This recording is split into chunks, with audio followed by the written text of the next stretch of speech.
Here at Fort William Henry. We're at the Memorial Cemetery, which is right next to the reproduction of the fort we visited earlier. This says, beneath this boulder lie the remains of an unknown soldier of the French and Indian Wars. Over here we have another grave marker. This is John Doe. But in here, I'm listening. Did you say something? Oh, okay. Oh, I'm sorry. In here it has a little kiosk that tells us more about the excavation. It says this marker commemorates those men and women who died in the siege of Fort William Henry in 1757, exhumed during the archaeological excavations in 1953. The remains were given this final resting place in 1993. So it took them 40 years to remove these bodies from wherever they had been to where they are now, which is essentially beneath our feet. This is in 1953, archaeological excavations uncovered the remains of British provincial soldiers who died. For 40 years they have been on constant display. That's where they were, and generations of people have marveled at the grim reminders of man's mortality.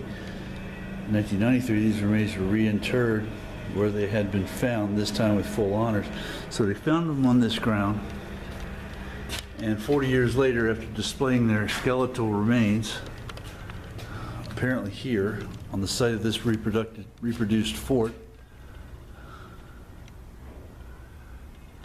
they decided to reinter them with full military honors.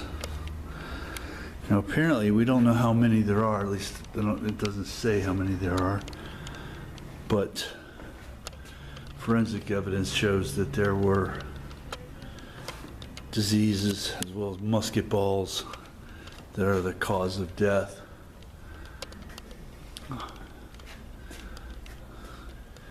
this is kind of an interesting photograph because it shows them doing archaeology right on this picnic tables right outside this kiosk, basically. So it also mentioned that there were men and women who had died here. Obviously disease is no respecter of persons, nor are errant bombs and musket balls, although I doubt any of the French would have purposely killed a woman. It shows the muster rolls, and we don't know who these people were rather. And we're going to go out and see the grave marker. This is one of the most interesting cemeteries we've ever seen.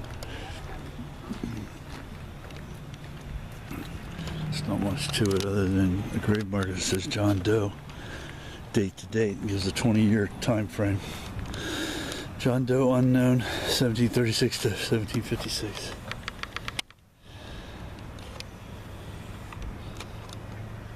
This is easily the most original and, if not interesting, aspect of this fort. The rest of the fort over here is all reproduction.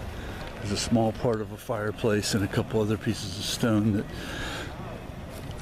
they believe were left over from the actual fort, but the rest of it's all been reproduced for tourists.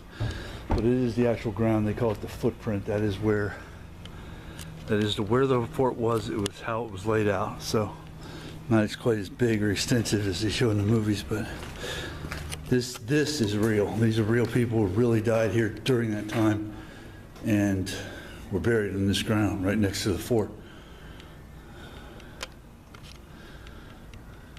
And none of them are known.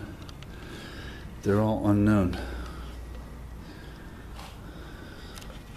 So for now, we're going to continue down the pike, the valley route. Maybe see some lighthouses along the way.